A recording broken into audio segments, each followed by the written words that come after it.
지난 주일날 말씀 제목이 뭔지 기억하십니까? 또 갑작스러운 왜 질문을 하실까? 네. 따라서 합니다. 믿음이 먼저입니다. 먼저입니다. 시리즈 같네요. 오늘은 말씀 제목이 뭐죠? 네, 하나님의 말씀이 먼저입니다. 아브라함이 우리가 믿음의 조상이라고 이야기합니다. 이 아브라함이 믿음의 조상이 될 수 있었던 이유가 뭘까? 성경은 이렇게 말씀을 합니다. 하나님의 약속의 말씀에 순종의 믿음으로 반응했기 때문이다. 순종의 어떤 모습으로 반응한 믿음이 아브라함의 믿음이었다라는 것이에요. 갈 바를 알지 못했지만, 어떻게 해야 되는지 알지 못했지만 하나님께서 자기에게 주신 말씀, 그 말씀을 붙잡고 나아갔더니 하나님께서는 아브라함을 바로 믿음의 조상이라 일컬음을 받을 수 있도록 만들어 주셨다라는 것입니다. 순종의 반응, 순종의 모습으로 그 믿음으로 하나님께 반응했더니 하나님은 아브라함에게 놀라운 축복을 허락을 하십니다. 부르실 때부터 그 축복은 허락된 말씀이었습니다. 창세기 12장 2절과 3절을 보니까 이렇게 이제 말씀을 합니다. 축복의 말씀을 같이 읽도록 하죠. 내가 너로 큰 민족을 이루고 내게 복을 주어 내 이름을 창대하게 하리니 너는 복이 될지라. 너를 축복하는 자에게는 내가 복을 내리고 너를 저주하는 자에게는 내가 저주하리니 땅의 모든 족속이 너로 말미암아 복을 얻을 것이라 하신지라. 아멘. 여러분들, 땅의 모든 족속이 너로 말미암아 복을 얻을 것이다. 이건 다른 말씀으로 하면 축복의 통로가 바로 될 거다라고 말씀을 하는 거예요. 너는 복이 될지라. 그 복이 바로 축복의 통로의 모습이 된다라는 거죠. 그런데 이러한 하나님의 어떤 축복, 약속의 말씀이 아브라함의 모습에서 성취되었느냐? 그렇지는 않다라는 것이에요. 약속의 성취라는 것, 하나님이 우리에게 주신 약속의 성취는 내가 원하는 시간에 꼭 이루어지는 것은 아닙니다. 하나님의 원하는 때에 이루어지는 것이 약속의 성취예요. 여러분들, 그 약속을 누가 하셨습니까? 하나님이 하셨어요. 하나님이 하셨습니다. 사람들은요, 나의 시간 안에 이루어지길 바라요. 내 시간 안에. 내가 원하는 때, 내가 원하는 상황에서 자꾸만 이루어지길 원해요. 그런데 생각해 보십시오. 하나님이 축복을 주시는 분이에요. 하나님이 또 약속을 해주셨어요. 이렇게 하겠다라고 약속을 해주세요. 근데 그 주체가 누구냐? 하나님이라는 거예요. 하나님의 때가 있고 하나님의 원함이 있어요. 그러면 하나님의 원함이 있으면 나랑은 상관없느냐? 아니에요. 하나님은 우리를 누구보다도 잘 알고 계시는 분이에요. 그 축복이 우리에게 가장 정말로 적용될 수 있고 그 축복이 우리에게 정말 크게 다가올 수 있을 때 하나님은 우리에게 주신다라는 것이에요.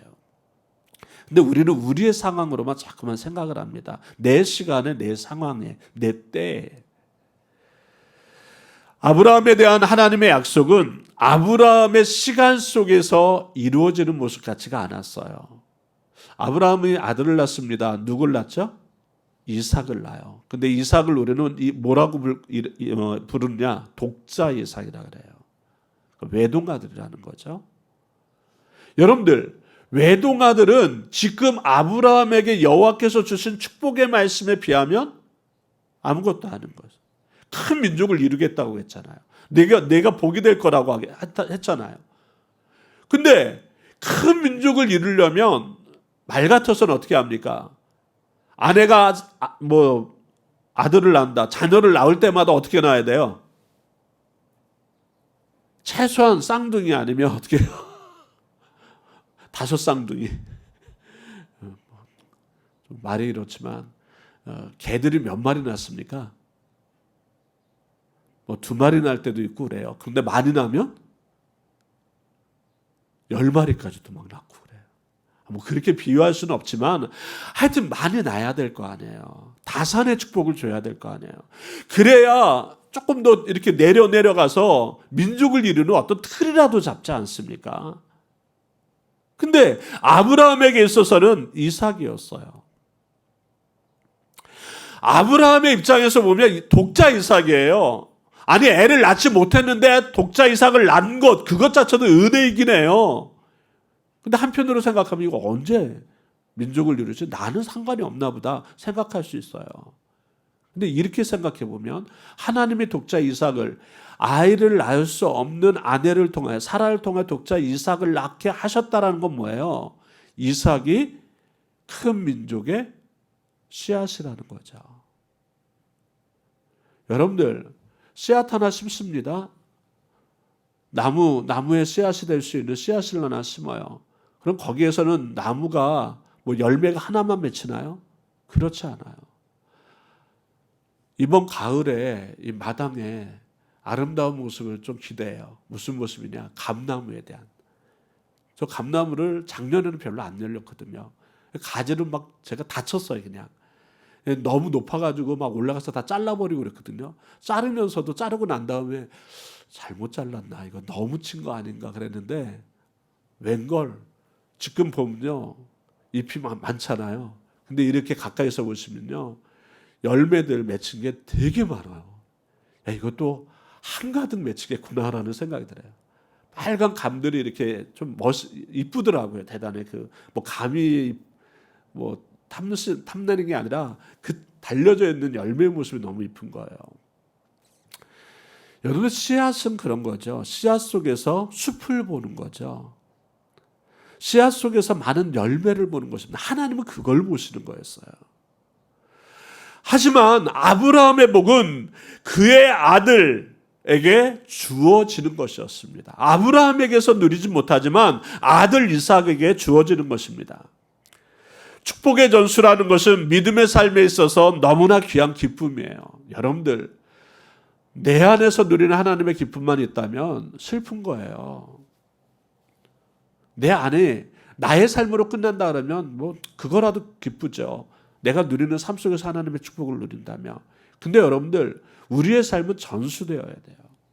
내 자녀들에게, 내 자녀가 또 그 후손들에게 흘러내려가는 믿음의 전수가 있어야 됩니다. 제가 서울에 있을 때 그 부교육자로 있을 때 청년들에게 같이 이렇게 예배를 드리는데 그러한 이제 이야기가 나왔어요. 자기의 죽음 앞에 죽음의 모습이 어떠했으면 좋겠는지에 대한 이야기가 좀 나왔습니다. 학생들이 나름대로 청년들이 이야기를 합니다. 그러더니 목사님은 어떠한 죽음의 모습을 기대하세요? 묻는 거예요. 제가 그때 그러한 말을 했어요. 내가 죽을 때 내 자녀들이 또 후손들이 있겠죠. 그 자녀들이 내 주위에 둘러서서 하나님께 예배하고 하나님께 찬양하는 모습, 그리고 그들이 하나님의 나라를 위하여 애쓰고 있는 삶의 모습으로 앉아있는 것, 그것이 내가 죽음을 생각하며 기대하는 그러한 모습이다. 근데 지금도 그러한 모습은 변함이 없어요. 정말 하나님을 섬기고 하나님을 바라보고 하나님의 말씀대로 살아가는 신앙의 전수, 믿음의 전수를 통하여 나타나는 모습, 이게 얼마나 큰 축복이에요. 그 어떤 유산보다 믿음의 유산이 더 자녀에게 내려지는 것이 축복입니다. 아브라함의 복이 아들 이삭에게로 내려갑니다. 그 이삭의 복이 또 누구에게로 내려가요? 야곱에게로 내려갑니다. 그래서 이스라엘 백성들은 뭐라고 꼭 이야기를 해요? 하나님을 아브라함과 이삭과 야곱의 하나님, 그렇게 이야기를 했어요. 넘어가는 어떤 과정, 그 모습 속에서 우리가 생각해 보면 마땅히 이삭의 장자인 에서에게 주어지는 것이 원래 맞는 거라고 볼 수 있어요. 야곱과 에서 중에 장자가 누구예요? 에서입니다. 에서. 근데 오늘 본문을 보면 하나님은 에서와 야곱이 태어나기 전에 이삭의 꿈에 나타나셔서 이렇게 말씀을 하셨죠. 본문의 25장 23절입니다. 같이 우리 읽도록 하죠. 시작. 여호와께서 그에게 이르시되 두 국민이 내 태중에 있구나. 두 민족이 내 복중에서부터 나누이리라. 이 족속이 저 족속보다 강하겠고 큰 자가 어린 자를 섬기리라 하셨더라. 여기에 말씀해 보면 여호와께서 이삭의 어떤 꿈에 나타나셔서 말씀을 합니다. 큰 자가 어린 자를 섬기리라. 하나님의 축복이 장자 에서가 아닌 차자 야곱에게 주어질 것이라고 말씀을 해요. 야, 장자 에서가 아니야, 차자 야곱이야 라고 말씀을 합니다. 여러분들, 큰 자가 어린 자를 섬기리라는 이것은 하나님의 말씀이에요. 하나님의 말씀을 다르게 보면 하나님의 약속이에요. 이스라엘 백성들은 하나님의 말씀이 곧 하나님의 약속이라고 믿었어요. 이삭이 이것을 누구를 보며 알았느냐? 아버지 아브라함의 모습을 보며 그렇게 안 거예요. 하나님의 말씀이 하나님의 약속이구나. 창세기 22장에 보면 모리아산에서 이삭의 번제 요구가 있습니다. 아브라함에게 독자 이삭을 모리아산에 데리고 가서 번제물로 바치라는 것이에요. 말이 안 되는 이야기였죠. 근데 이삭이 갑니다. 같이 갑니다. 이삭이 몰랐느냐? 알았어요. 데리고 간 종들을 아래쪽에 산 아래 있게 하고 정말로 불 장작을 이삭에게 짊어지게 한 다음에 데리고 올라갑니다. 짐승이 없는 거예요. 짐승이. 이게 뭔가 분위기가 이상하죠. 산에 올라가서 제단을 쌓고 난 다음에 자기 아들을, 자기 아버지가 자기를 묵습니다. 그리고 제단에 올려놓는 거죠. 얼마나 황당했을까요? 근데 그때 하나님의 여호와의 음성이 들리죠. 그만두라는 거예요. 그 내가 너를 위하여 준비한 예물이 있다. 어떤 번제물이 있다. 봤더니 풀에 이 순양이요, 나름대로 이렇게 있는 거예요. 걸려서. 그걸 가지고 잡게 됩니다. 이삭은요, 아버지의 믿음의 모습, 그것을 계속 보고 자랐어요. 근데 그 자람에 있어서 그가 느낀 것이 뭐냐? 하나님의 말씀은 곧 하나님의 약속이었더라. 그 말씀을 붙잡고 살아가는 것이 얼마나 큰 축복인지를 이삭은 알게 되었어요. 분명히 이삭은 하나님의 말씀을 들었고 그 말씀을 알고 있습니다. 여호와께서 꿈속에 나타나셔서 말씀해 주셨잖아요. 야, 너 쌍둥이가 있는데 그 쌍둥이 중에 어때요? 첫째가 아니라 둘째가 큰 자가 작은 자를 섬기겠다라고 말씀을 해주셨다라는 것이에요.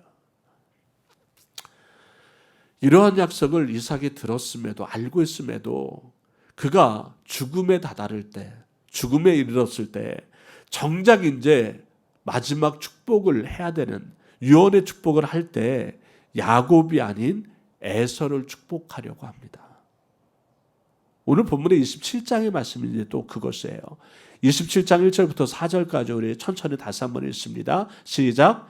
이삭이 나이가 많아 눈이 어두워 잘 보지 못하더니 맏아들 에서를 불러 이르되 내 아들아 하매 그가 이르되 내가 여기 있나이다 하니 이삭이 이르되 내가 이제 늙어 어느 날 죽을는지 알지 못하니 그런즉 내 기구 곧 화살통과 활을 가지고 들어가서 나를 위하여 사냥하여 내가 즐기는 별미를 만들어 내게로 가져와서 먹게 하여 내가 죽기 전에 내 마음껏 내게 축복하게 하라. 누구를 불렀어요? 에서를 불러요. 너 사냥해서 먹을 것 가져와라. 그리고 제일 마지막 절에 뭐라고 합니까? 내가 죽기 전에 내 마음껏 내게 축복하게 하라. 마지막 축복을 누구에게 하기를 원해요? 에서에게 하기를 원해요. 분명히 하나님의 말씀을 들었음에도 이삭은 야곱이 아닌 에서를 선택하려 합니다. 그 에서를 선택하려고 해요. 왜 그랬을까? 왜 그랬을까? 이삭이 그렇게 행동했던 이유가 있다면 무엇이었을까? 우리는 좀 의문이 듭니다. 이삭이 아브라함의 그 믿음을 보고 자랐는데 지금 이 자기의 죽음의 목전 앞에서 축복을 하는 그 입장에서 하나님이 주신 말씀이 아닌 에서를 향하여 축복하려고 합니다. 이해를 좀 해보자면, 우리가 좀 이해를 해보자면 당시의 문화와 비슷한 문화에 대한 기록이 있는 문서가 있어요. 그것을 누지 문서라고 이야기를 합니다. 누지 문서라는 것이 있습니다. 누지 문서 안에 나타난 고대 근동 문화의 생활상의 모습들이 좀 담겨져 있는데 그 내용들이 보면 성경 안에 나타난 내용과 비슷합니다. 어떠한 내용들이 있었느냐? 그때 어떤 생활의 모습 중에 자녀가 없을 때, 부부가 자녀가 없을 때는 양자를 구하는 풍속이 있었대요. 양자를 구하는, 남자가 중요하니까. 생각해 보십시오. 아브라함에게서 자녀가 없었습니다. 자녀가 없으니까 아브라함이 어떻게 합니까? 자기의 종 엘리에셀을 양자로 삼으려고 그래요. 그런 내용이 있어요. 또 본처가 아들이 없는 경우는 첩을 주어 상속자를 얻는다라는 그러한 모습이 있대요. 근데 성경에도 나오죠. 아브라함이 자녀가 없으니까 그 아내 사라가 어떻게 해요? 여종 하갈을 아브라함에게 첩을 줍니다. 애굽 사람 여종 하갈을 아브라함에게 줘요. 그래서 낳은 자식이 누구예요? 이스마엘이었어요. 그런데 축복의 통로가 되지를 못하죠. 또 그때 지금도 그것은 유지되는데 대부분이 장자에게 특권을 주는 거예요. 맏아들이 대단히 컸다라는 거예요. 축복에. 지금은 상속할 때도 좀 나눠주죠, 자녀들에게. 근데 얼마 되지 않은 이전에는 어떻게 해요? 상속권의 대부분이 장자에게로 넘어갔어요. 또 우리가 가신이라는 어떤 모습이 나옵니다. 가신의 집에 신들이 있다라는 것이에요. 근데 그 이야기도 성경에 나옵니다. 라헬이 아버지 라반에게서 우리가 드라빔이라는 걸 훔쳐요. 그걸 갖고 나옵니다. 근데 그 드라빔이 뭐냐? 가신이에요. 집에 있는 신이에요. 근데 그것을 왜 훔쳤느냐? 그 드라빔을 그것을 가지고 있는 사람이 그 가정을 관할하는 권리의 소유를 갖고 있었던 거예요. 그러니까 아버지에게서 딱 훔쳐서 어떻게 해요? 야곱에게 딱 주면 야곱이 아버지의 모든 것까지 다 관리하는 힘을 얻게 되거든요. 그걸 훔치려고 합니다. 그러니까 성경의 어떤 모습에 보면 그런 문화들이 있었다라는 거예요. 시대적으로. 근데 이와 더불어 더 흥미있는 것이 있는데 바로 성년식에 대한 이야기였어요. 성년식에 대한 모습입니다. 성년식은 우리가 이제 나라마다 이렇게 지역마다 차이가 있습니다. 어떨 때는 30여 미터 그 정도의 높이가 되는 나무탑 위에서 나무 줄기를 발목에 감고 뛰어내리는 그런 모습도 있어요. 우리는 번지점프 하는 것처럼 그렇게 30여 미터면 아주 낮은 게 아니죠. 대단히 높은 것에 다른 것도 아니고 나무 줄기를 묶어가지고 발로 떨어지는 거예요. 그게 이제 성년식을 치르는 거예요. 어떠한 곳에서는 발가벗은 몸으로 소의 등을 4번이나 뛰어 올라 넘어야 되는 그런 모습도 있어요. 되게 위험한 거기도 하거든요. 그런데 고대 근동의 성년식 중에 공통적으로 대부분 하는 것들이 있었다고 합니다. 그것이 무엇이냐? 다른 부족 사람들과의 결투를 통해서 자신의 용맹함을 보여줘야 됐다라는 것이에요. 여러분들 싸움을 해야 되는 것이에요. 때로는 심한 부상을 입을 수도 있습니다. 아니 더 잘못된 경우에는 생명까지도 잃을 수 있습니다. 왜 이러한 것을 해야 되느냐? 성년이 된다라는 것은 가족과 부족을 지킬 수 있는 남자가 되어야 된다라는 것이에요. 가족과 부족을 지킬 수 있는 남자. 우리가 이해를 할 수 있어요.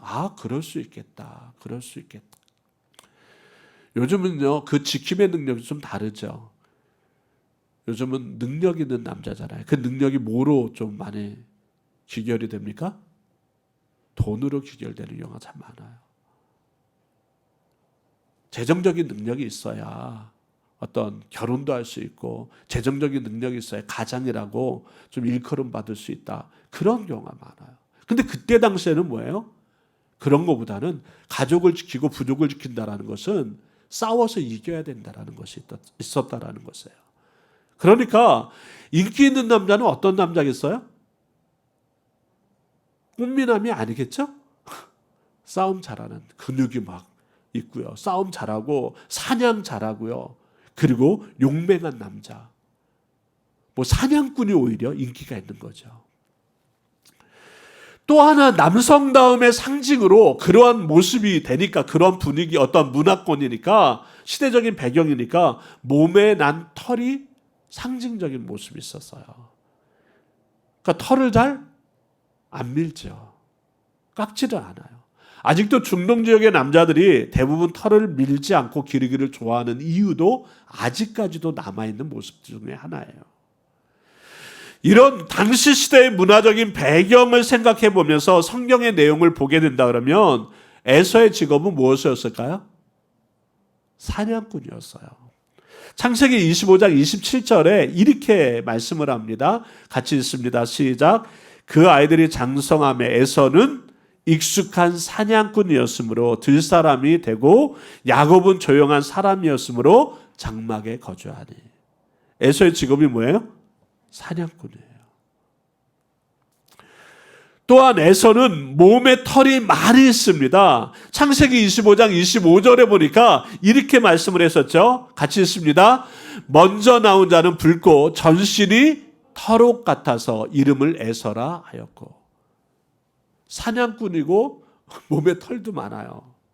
여러분들, 인기 짱인 남자예요.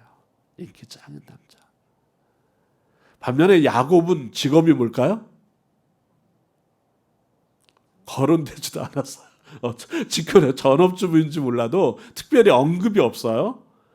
추측을 해보면 그냥 조용하고 장막에 거주했다라는 거예요. 장막 안에서 뭐 하겠습니까? 네? 불 떼고 아니면 요리하는 것. 팥죽을 잘 썼잖아요. 네? 요리를 잘했던 것 같아요. 현대의 모습에서 요리사, 요즘 예능에 요리사들 많이 나오죠. 네? 신랑감의 후보 중에 요리사가 들어가요. 셰프. 그러면 얼마나 좋을까. 집에서 이렇게 아내를 위하여, 가족을 위하여 쫙 요리를 해주면 뭐 평범한 요리가 아닌 것 같아요. 선망의 직업 중에 하나가 현대 시대에서는 당연히 맞아요. 근데 당시에는 아니죠. 우리가 생각해 볼 수 있는 것은 당시의 상황에서 에서는 최고의 신랑감이에요. 주의 부러움을 살 만한 인물입니다. 반면에 야곱은 허영에 훨씬 미치지 못하는 별 볼 일 없는 인물이에요. 누가 이렇게 알아줄 만한, 누가 관심 가져줄 만한 그러한 모습이 아니었다라는 것이에요. 다시 한번 생각해 봅니다. 만일 여러분들이요, 지금 이삭 마을의 주민이에요. 이삭 마을의 주민이라면 에서와 야곱 중에 누가 우리 마을의 리더가 되면 좋겠습니까? 누가 리더가 되면 좋겠어요? 에서예요? 야곱이에요? 에서겠죠. 여러분이 만약 이삭이라면, 내가 이삭이라면 후계자로 누구를 지명하고 싶겠습니까? 대부분 에서라고 말할 수 있어요. 에서라고 말할 수 있습니다. 오늘 본문을 통해서 이삭의 모습을 다시 보면 이삭은 자신에게 와 있는 아버지 아브라함의 복이 에서가 아닌 야곱에게 흘러가야 된다는 사실을 분명히 그는 알고는 있었습니다. 너무 명확하게 알고 있었어요. 그 알고 있다는 것은 단지 지식이 아니라 그 하나님의 말씀 약속이었다라는 걸 그는 알고 있었습니다. 그럼에도 이삭은 야곱이 아닌 에서를 선택하려고 합니다. 당시의 문화를 생각하면 이삭의 선택을 이해할 수는 있습니다. 하지만 이해라는 것을 통하여 나에게 처한 상황과 상식과 환경을 생각해서 하나님의 말씀, 하나님의 약속과 다른 선택을 쉽게 할 수 있다는 것은 아니다라는 사실입니다.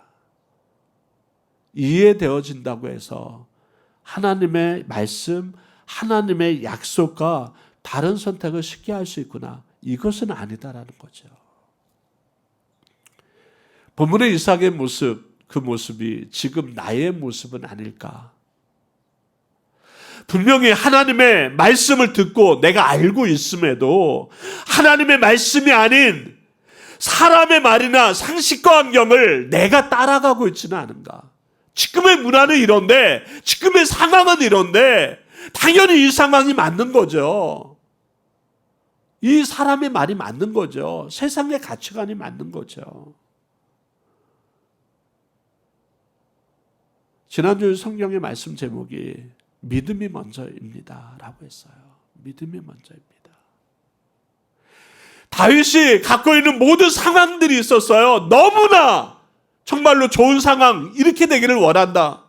원수의 목전에서 내가 상을 베풀고 내가 정말로 캄캄한 어둠의 골짜기를 지나갈지라도 내가 두려워하지 않는 모습이 되기를 원한다. 상황은 그런데 그 상황을 정말로 뛰어넘게 만들 수 있는 것이 뭐가 먼저라고요? 믿음이 먼저라는 것이에요. 그 믿음이 바로 뭐냐? 여호와께서 어떻게 합니까? 나의 목자가 되어 주신다라는 거. 신앙의 모습은 이해와 상식이 먼저가 아니라는 거예요. 말씀에 대한 믿음이 먼저라는 것입니다. 이삭은 에서에게 축복하기를 원했어요. 근데 그렇게 됐나요? 안 됐나요?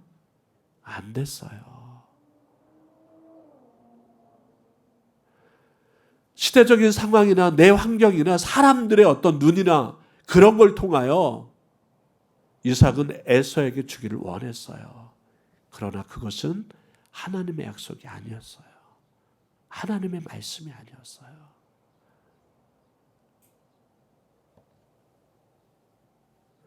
복음서의 예수님의 이적들을 보면요, 상식과 환경의 먼저가 아닙니다. 상식과 환경이 먼저가 아니에요. 예수님의 말씀에 대한 순종의 모습이 먼저였습니다. 시편 33편 4절에 이렇게 고백을 합니다. 같이 있습니다. 시편 33편 4절이요.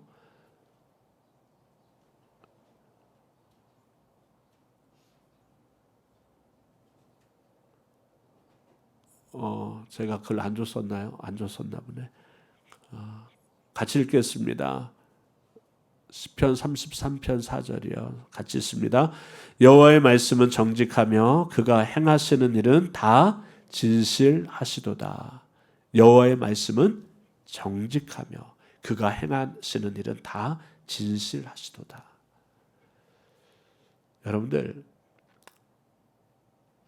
아까 서두에 말씀을 드렸지만 하나님의 약속의 성취는 내 시간이 아니고 내 때가 아니에요. 그러니까 우리는 자꾸만 에서와 같은 실수를 범하려고 합니다. 이삭과 같은 실수를 범하려고 해요. 주변의 상황을 보니까, 사람들을 보니까 어떻게 합니까? 야곱이 아니라 에서에게 자꾸만 가려고 합니다. 비록 하나님의 말씀이 이해가 되지 않고 나의 상식과 내가 처한 상황과 전혀 맞지 않다고 할지라도 그것이 정말로 하나님의 말씀이라면 때로는 목숨을 걸고 서라도 지켜드리고 싶어하는 모습, 그것이 바로 우리의 모습이 되어야 된다는 것입니다. 사도 바울이요, 다메섹 도상에서 예수를 만나고 난 다음에 그의 삶이 바뀐 것이 그거예요. 내가 정말로 죽음에 다다를지라도 내가 살아가야 되는 삶의 모습이 이거구나. 그걸 깨닫게 된 거죠. 하나님의 축복이, 하나님의 약속이, 하나님의 말씀이 얼마나 큰 나에게 축복인지를 알게 된 것이에요. 하나님을 믿으며 사는 자의 모습, 주님을 믿고 따라가는 제자의 모습은 다름 아닌 하나님의 말씀이 먼저여야 되는 모습이라는 것이에요. 사단은 상황이라는 걸 자꾸만 우리에게 주려고 합니다. 사람들의 눈이라는 것, 사람들의 말이라는 걸 통하여 우리를 자꾸만 하나님의 말씀으로부터 멀어지게 만들려고 합니다. 상식을 자꾸만 동원을 해요. 이게 말이 되냐? 이게 말이 되냐? 여러분들의 삶이 말이 다 되는 것으로만 살아오셨습니까?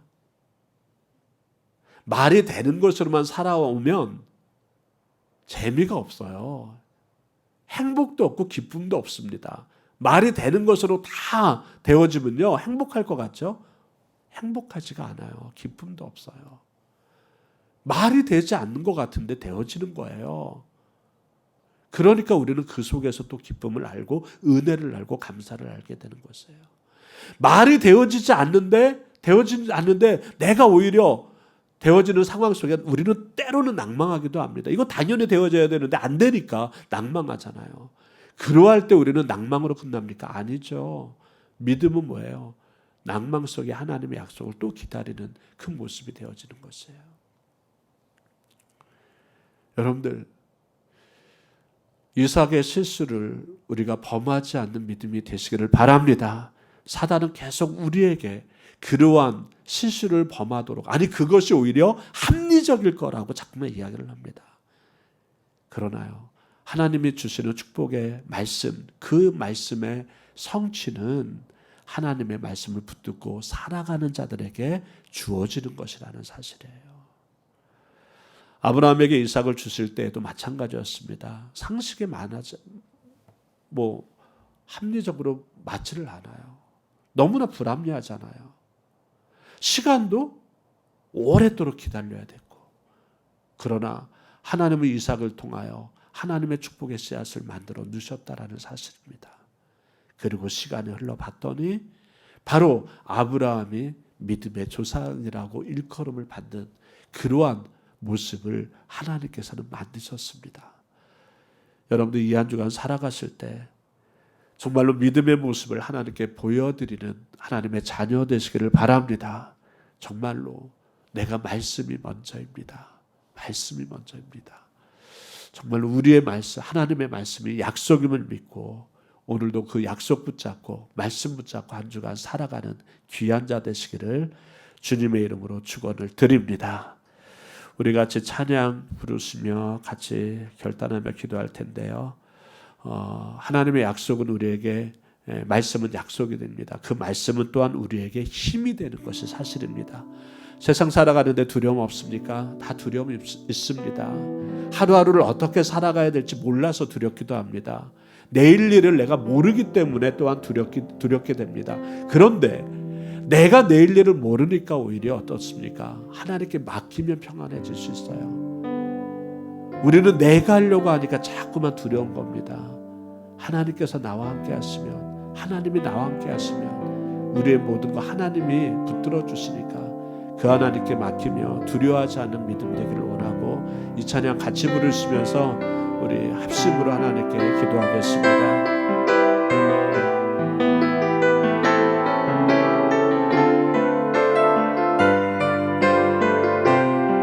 아무것도 두려워 말라. 아무것도